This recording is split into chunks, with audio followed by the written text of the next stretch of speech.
আসসালামু আলাইকুম রহমতুল্লাহি ওয়া বারাকাতুহু। আমরা এসেছি আমাদের জেলা গাইবান্ধা থানা সুন্দরগঞ্জ ইউনিয়ন 14 নং চণ্ডীপুর 6 নম্বর ওয়ার্ডে আমার বাসা। আমি এসেছি এখন ব্রিজ দেখার জন্য। ব্রিজ দেখে আসলাম হলো আমরা হাতিরঝিল ব্রিজে। আমরা এখন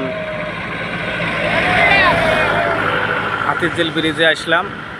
আসছে মনে করলাম আমরা 2 থানার মোড়ে যাব। আমরা এখন 2 থানার মোড়ে দাঁড়িয়ে আছি।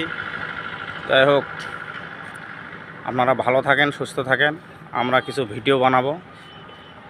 দেখেন 2 থানার মোড়ে কিছু নাই, মানে এমনি জিরো সাইনবোর্ডটা পাইলাম। যাই হোক, 2 থানার মোড় সামনে দেখা যাচ্ছে আমাদের হাতিরঝিল ব্রিজ। এখানে কিছু নাই, কেবল একটা দোকান উঠেছে, মোড়ে একটা, ওই মোড়ে একটা। যাই হোক, ওই মোড়ে একটা দোকান উঠেছে, এখানে কিছু তেমন কিছু নাই। যাই হোক, আমরা এখন চলে যাব।